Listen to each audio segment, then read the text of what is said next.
Michoacán, honestidad y trabajo. Hola, ¿cómo están? Buenos días. Vamos a darle la más cordial bienvenida el día de hoy a la maestra Heréndira Solache Huacús. Ella es subdirectora del Programa Educativo de Biotecnología en la Universidad Tecnológica de Morelia, quien es la universidad que nos apoya con estas capacitaciones esta semana. Maestra, bienvenida a la SEDECO, bienvenida a la Academia de Michoacán y aquí a este espacio físico que es Espacio Emprendedor, a donde ya saben que siempre los invitamos a que nos acompañen.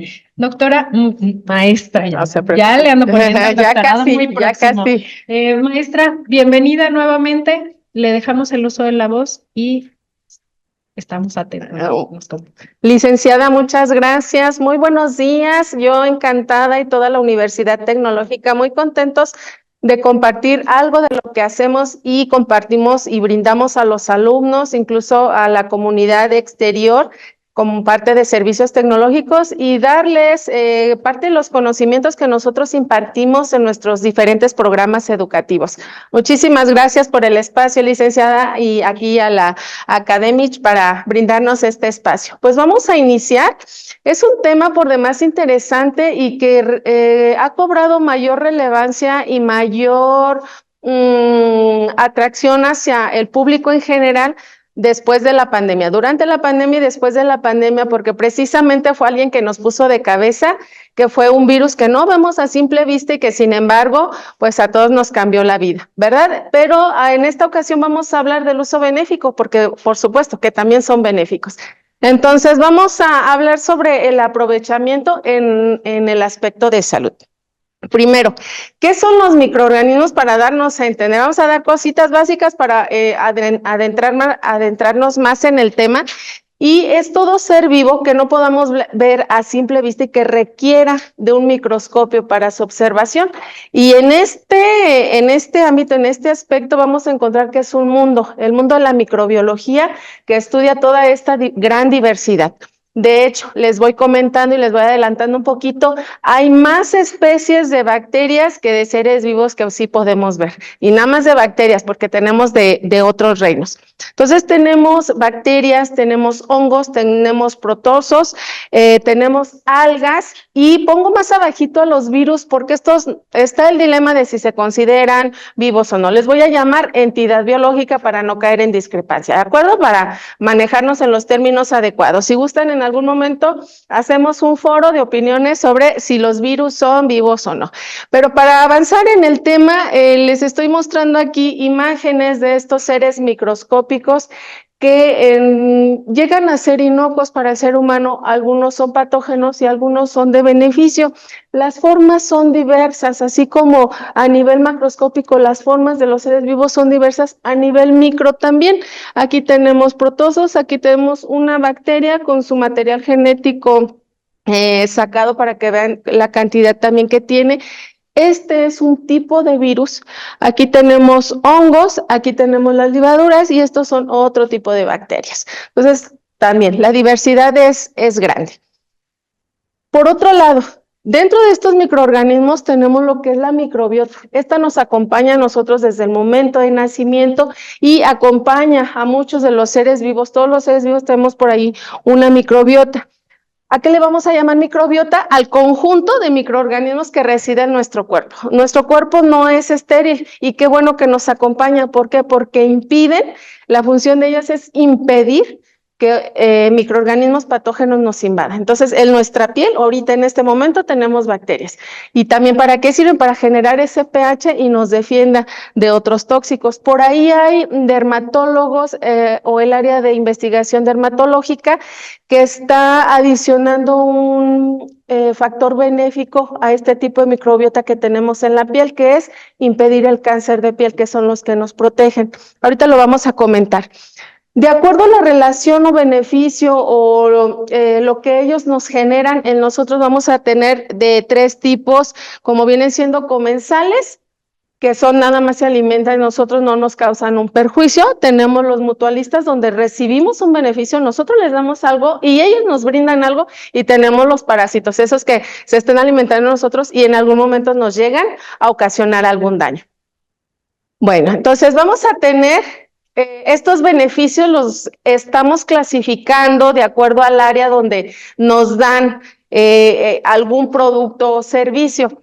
Y este viene siendo en la industria alimentaria. Ya el día de antier nos acompañaron por aquí los chefs de la Universidad Tecnológica de Morelia, dando sobre la cocina tradicional, y por ahí existen unas bebidas que se fermentan gracias a estos microorganismos, pero no nada más es en la cocina tradicional, sino también tenemos vinos, tenemos cerveza, tenemos el pan, la famosa levadura que todo el mundo la conoce, precisamente viene como producto de estos microorganismos, quesos madurados ahí, entre otros. ¿De acuerdo? Tenemos también en la industria farmacéutica como producción de vacunas, producción de algunos factores que se llegan a usar para terapia, y bueno, también en la industria farmacéutica tenemos el beneficio de estos microorganismos. Y no se diga en la parte de agricultura, también ellos nos generan nutrientes a nivel radicular, a nivel de la raíz. Hay por ahí microorganismos que le dan nutrientes a las plantas y las plantas les dan a ellos, y se genera algo,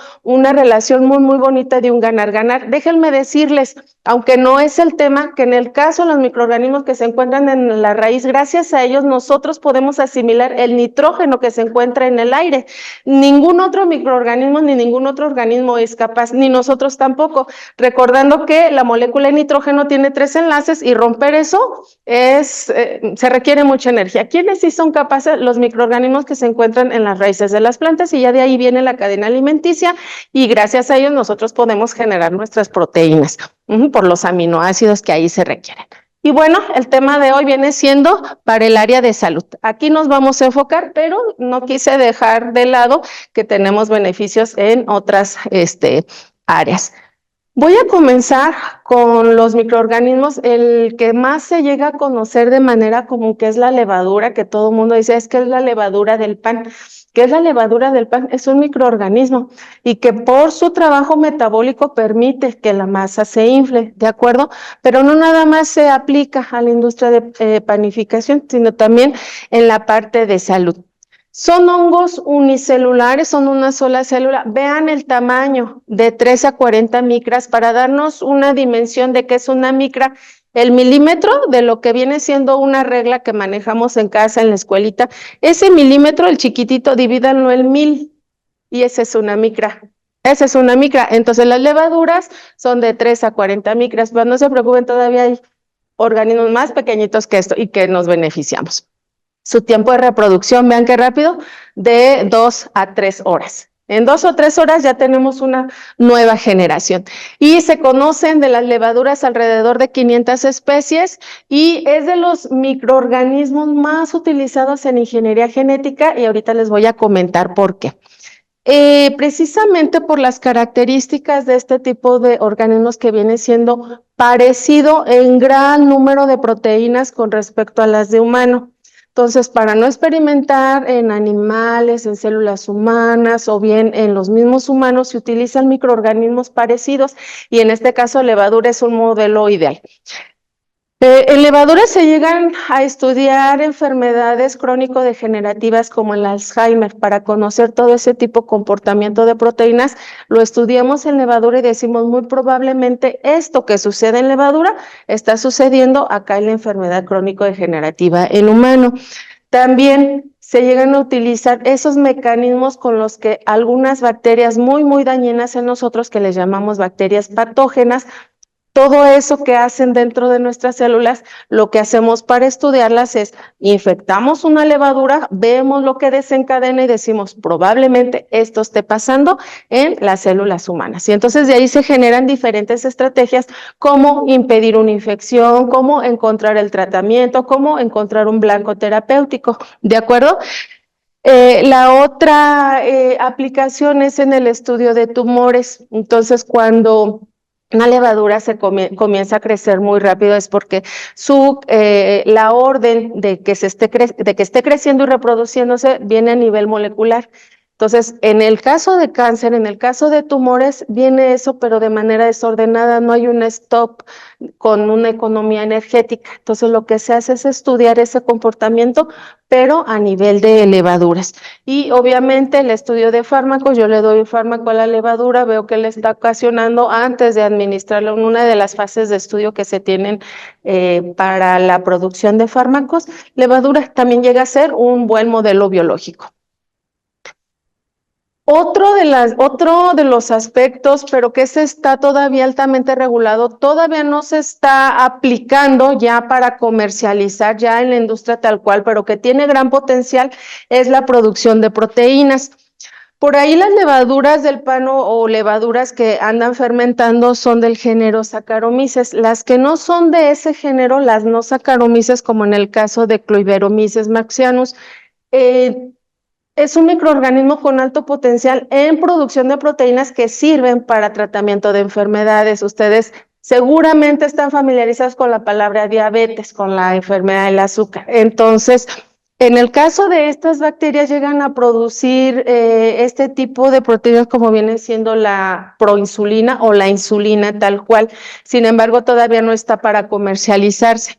Y el factor de crecimiento epidérmico para todas esas enfermedades de lesión de piel o de cicatrices que están comprometiendo por ahí alguno de los órganos o de manera estética esta parte. Tenemos también producción del factor de crecimiento. Todo esto nos lo da las levaduras. Ahora voy a hablar de las bacterias que son microorganismos todavía más pequeñitos. Si las levaduras nos parecían pequeñitas, estas todavía son más pequeñitas. Fíjense, esta es media micra. De media micra, 5 micras las más grandes. Ajá. Su tiempo de reproducción le gana levadura en 20 minutos. En 20 minutos ya tenemos una nueva generación. Significa que en una hora ya tenemos 3 generaciones de bacterias. Sus formas son diversas. Por ahí van a escuchar en alguno de los géneros la palabra coccus, porque son formas esféricas, o bacilos, porque son formas así tipo alargaditas. Son los organismos más abundantes en el planeta y son también de los microorganismos más utilizados en la ingeniería genética, y vamos a ver por qué. Resulta que en nuestro tracto digestivo y como parte del microbiota que lo vimos al inicio, tenemos gran cantidad de géneros bacterianos, pero cuando decimos tracto digestivo, no nada más nos imaginemos en intestino, comienzan desde la boca, comienzan desde los dientes. Ahí tenemos una gran parte de nuestra microbiota que va cambiando conforme la edad y va cambiando también conforme nuestros hábitos alimenticios, también de acuerdo a la región geográfica donde nos encontramos, de acuerdo a la parte de etnicidad. Entonces, estos microorganismos que encontramos en el tracto digestivo, la primera intención sí nos ayudan a sacar provecho porque ellos de eso se alimentan, de lo que nosotros, o de los residuos, o de los alimentos que nosotros estamos ingiriendo. Ellos van a impedir que microorganismos patógenos por simple competencia de nutrientes nos estén invadiendo, pero también por ahí llegan a generar moléculas de defensa. Las tenemos en piel y mucosas generando un pH adecuado, un grado de acidez adecuado para que también no nos invadan otros microorganismos y llegan a sintetizar compuestos, fíjense bien, como el ácido fólico, la vitamina K y la biotina. También sintetizan otros compuestos como viene siendo la vitamina B12, pero como esa la adquirimos por la dieta, no la estoy mencionando, no la estoy enlistando aquí, pero estos, fíjense, bien importantes. Entonces, ellos nos dan compuestos de interés. ¿Qué pasa cuando esta microbiota pierde un balance por tratamiento con antibiótico, por dietas estrictas que a veces no son muy recomendables? Obviamente estos compuestos no están siendo sintetizados de manera adecuada y viene un desbalance en nuestro organismo, en nuestra homeostasis. Entonces, gracias al conocimiento de esta parte es que ahora nos enfocamos mucho en la microbiota a nivel intestinal. De hecho, seguramente están familiarizados con las palabras probióticos y prebióticos. ¿Qué vienen siendo esto? Uno, nutrientes que van a alimentar a la microbiota que sí nos beneficia, y lo otro es microbiota tal cual que vamos a ingerir para que haga una población en nuestro tracto digestivo y nosotros podamos tener todos los beneficios que nos da la microbiota, ¿de acuerdo? En los últimos años cuando se descubre que la microbiota está jugando un papel esencial y que está generando diferentes compuestos, se estudia qué otros tipos de compuestos generan y qué creen. Asombrosamente, la microbiota influye en gran medida en nuestra salud mental. La microbiota nos genera el 80% de la serotonina. ¿Alguien sabe para qué es este neurotransmisor? ¿De los presentes, del público? Serotonina, la felicidad. Fíjense bien dónde se está generando, en la microbiota. El 80% de la serotonina lo genera la microbiota, entonces tengamos buena microbiota, démosle de comer bien a la microbiota y seguro, me voy a adelantar a las preguntas que me van a hacer, ¿con qué promuevo la microbiota? Fibra, con fibra. Ahí dele duro ahí a todo lo verde, a todo lo que sea fibrosito, fruta, verdura, lo que siempre nos han dicho desde niños, pues ahora yo se los digo de grandes, coman frutas y verduras, denle fibra a la microbiota y sean felices. ¿Va? Bueno, segundo, esto es bien importante y no tiene mucho de descubrirse y ahora que lo sabemos, pues vamos a apoyarnos de todo un poco. También por ahí, esta microbiota sintetiza ácidos grasos de cadena corta, van a decir que es, bueno, son moléculas con átomos de carbono de 3, 4, 5, 6, no más, ya el 6 ya está pesadón, pero se los voy a mencionar hasta ahí. Resulta que estos ácidos grasos tienen que ver con control a nivel cáncer, a nivel formación de tumores. Ellos por ahí están impidiendo, tienen que ver con la inflamación y con la formación de tumores y obviamente esto pues es benéfico para nosotros porque ellos también están ejerciendo, digamos, un factor de ayuda adicional, sobre todo en el caso de inflamación y por ahí se genera otro neurotransmisor como el gamma butirato que se deriva de un ácido de cadena corta. Entonces, parte de nuestra salud mental, algo que vimos muy afectado en la pandemia y que las cifras van creciendo, que es una pandemia a la par de las otras, miren, la microbiota tiene mucho que ver. Entonces, comencemos a cambiar nuestros hábitos alimenticios y nos vamos a ver beneficiados de muchas maneras. Otro aspecto que tiene que ver con la salud es que la microbiota que nosotros tenemos en nuestra orofaringe está altamente relacionadamente con el aliento. Estas bacterias que las estamos mencionando aquí son benéficas porque llegan a consumir esas moléculas que nos están generando el mal aliento. De hecho, se habla incluso de trasplante de microbiota. Alguno de ustedes a lo mejor ya escuchó el trasplante de materia fecal, le llaman trasplante de popó tal cual. ¿Para qué? Para que nos poble nuestro tracto digestivo microbiota que nos cause ese beneficio. Y entonces aquí en este aspecto se está viendo cómo a través de los próximos productos dentríficos, nosotros podamos estimular el crecimiento de bacterias que nos alejen de la caries y también nos pueda brindar un buen aliento a través del consumo de las moléculas que nos causan daño. Hay un grupo de bacterias que se conocen como acidolácticas, producen ácido láctico. Estas bacterias se están utilizando para la producción de vacunas. Nosotros ahora con la pandemia, vuelvo a comentar, resaltamos mucho la importancia de tener una inmunidad contra microorganismos patógenos.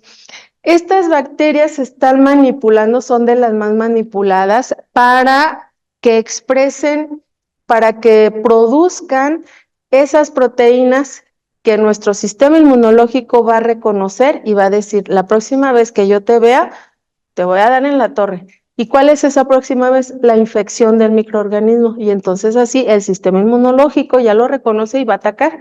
Entonces va para la producción de vacunas y también están viendo la posibilidad de que las mismas bacterias que ya traen ese antígeno poblen nuestras mucosas, entonces insertarlas a nivel de las mucosas y obviamente obtener el beneficio, tener una vacuna portátil. Y estas son de las vacunas vivas que les estamos llamando.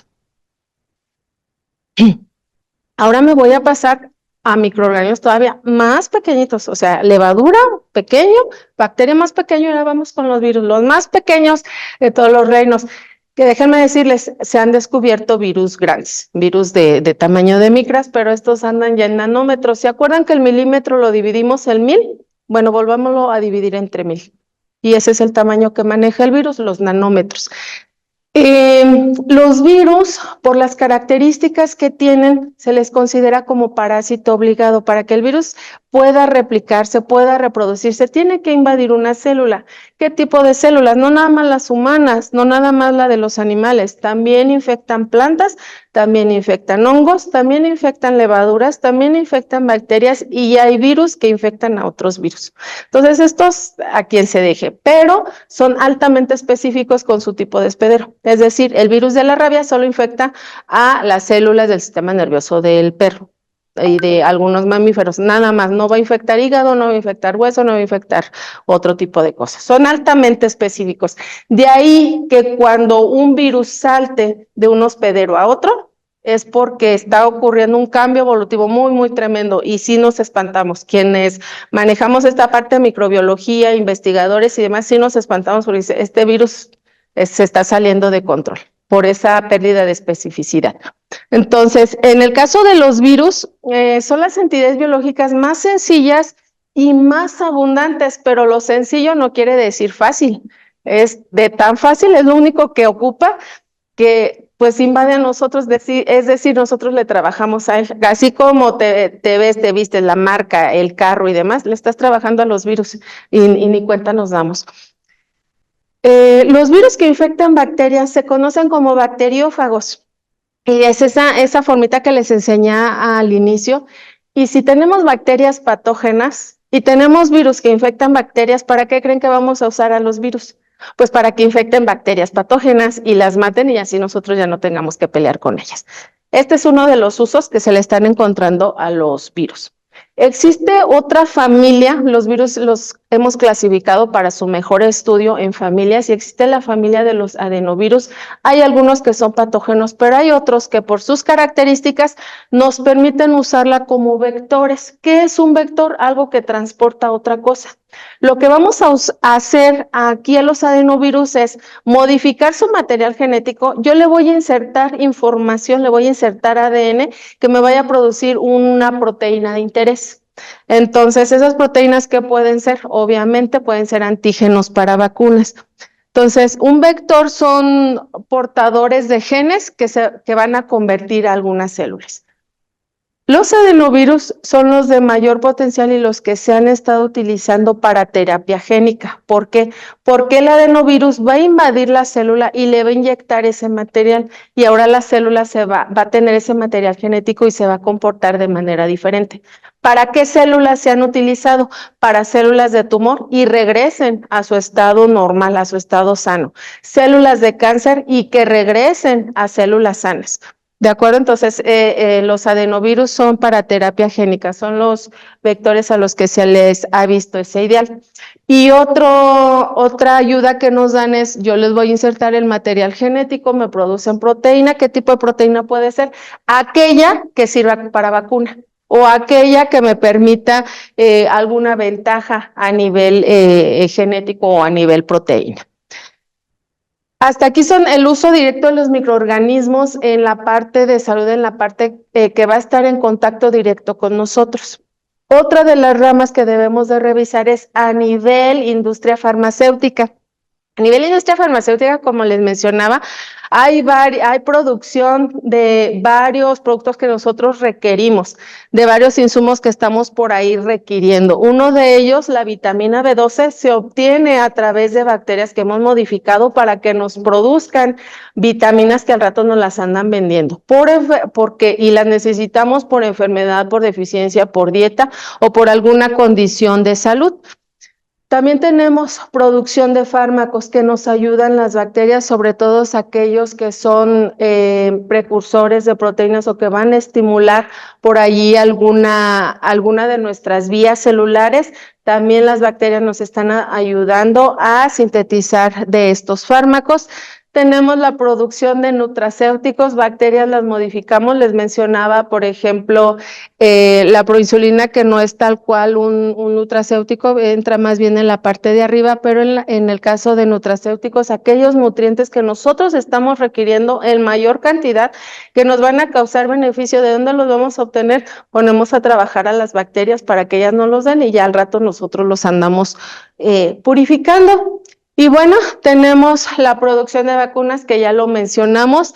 Esta es en general bacterias, levaduras y virus son las que nos están ayudando a producir esto. Entonces, si observamos, son varias las ayudas, son diversas las ayudas que nos dan los microorganismos a través de la manipulación. ¿Cómo los vamos a manipular? Con herramientas que nos brinda la ingeniería genética y la misma biotecnología, por supuesto, son de los fundamentos que nosotros brindamos. Estos conocimientos nosotros los damos a través de las diversas materias que damos en la carrera de biotecnología, que tiene los dos niveles, nivel técnico superior universitario, que se obtiene al término del sexto cuatrimestre y de su estadía de los alumnos.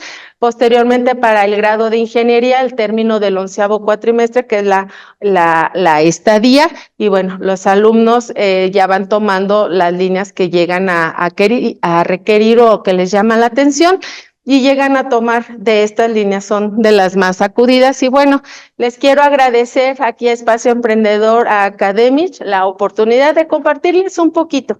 Realmente el mundo de la microbiología, de la ingeniería genética, de la biotecnología, de la transducción de señal, de todas estas líneas es un mundo por estudiar, por descubrir, por seguir aportando y por seguir sacándole provecho. Muchísimas gracias. Maestra, por ahí tenemos un agradecimiento, que creo que era Víctor en el chat, le daba las gracias. Buenos días y también le daba las gracias. Y yo quiero hacerle una pregunta de manera de, así como nos dijo cómo podíamos sacar la microbiota de manera natural o con la ingesta de nuestros alimentos, la vitamina B12, ¿con qué alimentos podríamos estarla obteniendo? Lo que viene siendo pescado blanco, lenteja, alubia, frijol. Ahí denle. Algo para la microbiota. ¿Qué más? La fruta fibrosa. Espárragos es lo más maravilloso por la cantidad, pero para la B12, la cobalamina, esas. El pescado blanco, lenteja, alubia, frijol. Perfecto. Muchas gracias. Sí, para servirles. Y en estos términos de microbiota, así como puedes comprar lactobacilos, cápsula o en tableta, Gomas, tabletas. también hay algo exclusivo que sea microbiota como tal, o es muy general. Eso y ya hay que consumir diversificación de esa misma microbiota. Si entiendo su pregunta, ya la venden tal cual para que vaya a poblar su tracto digestivo. Sí, ya, por eso les mencionaba los probióticos y prebióticos. Y qué bueno que hace esa pregunta, porque es bien importante que cuando nosotros compremos este tipo de productos, que ya es la cepa bacteriana tal cual, le demos la alimentación adecuada también, porque va a competir con lo demás. Entonces, fomentemos la alimentación para ella, para que ella prevalezca. Es bien importante que se consuman los dos, no nada más ni el pre ni el pro, sino los dos. Hay que Y esto consumirlos tiene que ser a través de una consulta médica especializada o se puede ya comprar como cualquier individuo en algún sitio que las venda, ¿no? Me explico eso como primera parte y como segunda, depende de qué probiótico y prebiótico compres para saber qué alimentarle. En general va a ser la fibra y me regreso a la primer pregunta bien pertinente porque queremos a veces de deme porque sé que es bueno. Es bien importante asesorarnos, como les comentaba, la microbiota va conforme a la edad. Entonces uno es para niño y otra para adulto y otra para paciente geriátrico. Además se tiene que ver el estado de salud del paciente. Porque en el caso de la microbiota, por ejemplo, de gente que tenemos sobrepeso o gente ya con problemas más grandes de sobrepeso, sí se tiene que asesorar a la par de la dieta y la administración de esta microbiota. Ahí también la microbiota tiene un papel bien importante en la obesidad, bien importante en la parte de cáncer. La obesidad está altamente relacionada con el tipo de microbiota que tiene la persona. Y entre más carbohidratos se ingiera, más se promueve esa microbiota y más antojos le manda. A veces los antojos no es de la persona, son de la microbiota. La microbiota le manda a la persona, necesito carbohidratos, ve por mis carbohidratos. Y va la persona y dice, quiero un pastel, quiero. Y resulta que es para alimentar la microbiota. Entonces, comenzar a incluir más fibra, para promover la microbiota sana. ir quitando la otra. Sí, se tienen que administrar los dos y con una asesoría médica para que le diga le conviene esto y con este nutriente y más por su estado de salud, que le den bien el seguimiento. Un nutriólogo o médico general también le puede asesorar, que estén relacionados o familiarizados con esta parte.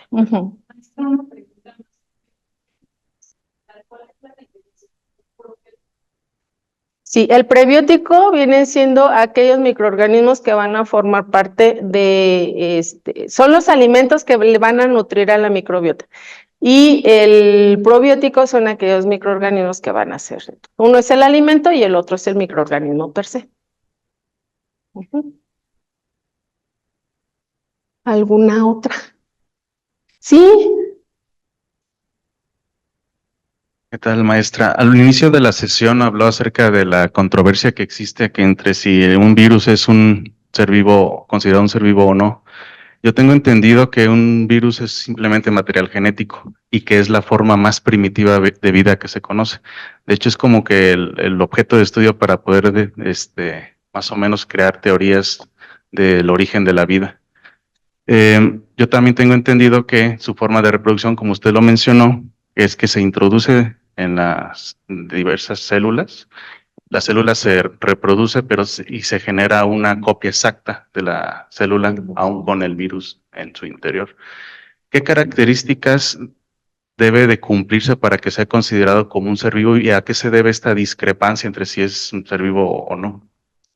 Qué bonita pregunta. Les comentaba que esta ha sido de debate. Son varias las características, empezando con el concepto de vida. La unidad fundamental de vida se considera la célula. Obviamente que si nosotros estudiamos la célula a nivel anatomofisiológico y bioquímico, el virus sí se aleja un poquito de ello. Por ejemplo, no tiene una membrana lipídica, hay virus que tienen membrana pero que la obtienen del huésped, que les llamamos virus cubiertos, como en el caso del SARS-CoV-2, pero la obtienen del huésped a manera de camuflajearse. Pero hay virus que no tienen esto, solo tienen una cubierta, lo que le llamamos cápside, y su material genético, un solo tipo de material genético. Cuando el virus está fuera de la célula, se comporta como este control, como esta botella de agua, totalmente inerte, no tiene un metabolismo, no requiere nutrientes, no se puede reproducir, no está respirando, no más, es un objeto tal cual. Adentro de la célula, cuando inyecta su material genético, es cuando la célula toma ese material genético como órdenes propias y entonces comienza a replicarse. Justamente el virus como entidad biológica se considera el eslabón entre ese proceso de vida y muerte.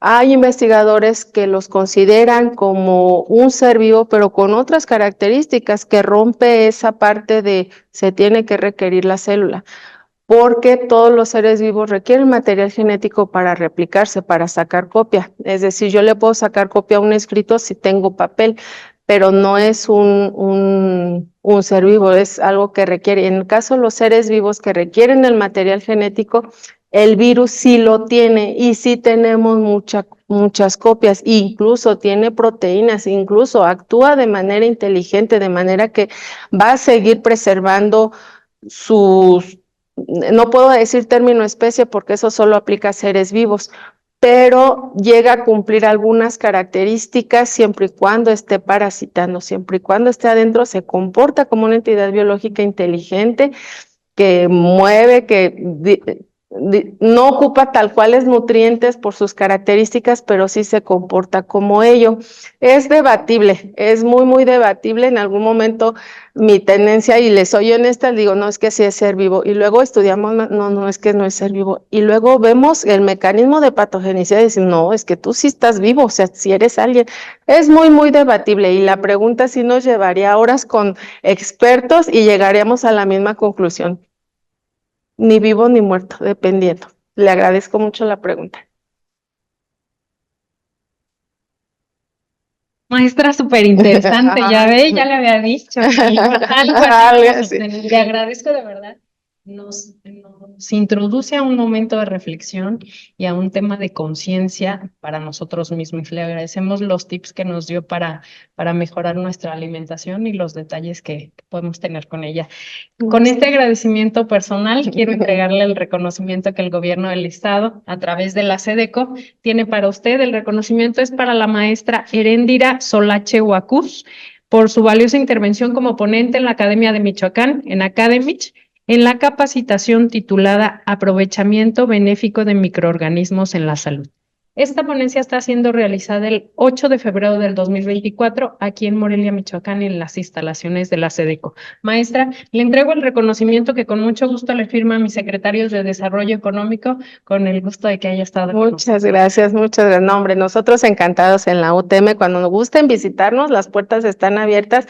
Acudan, tenemos programas muy interesantes. También tenemos un programa de maestría, hacemos servicios tecnológicos y un gusto seguir difundiendo conocimientos. Es un placer, cuando gusten. Licenciada, muchísimas gracias.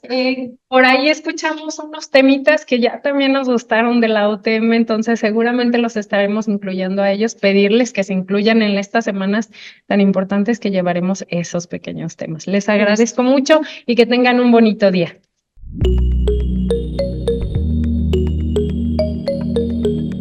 Michoacán, honestidad y trabajo.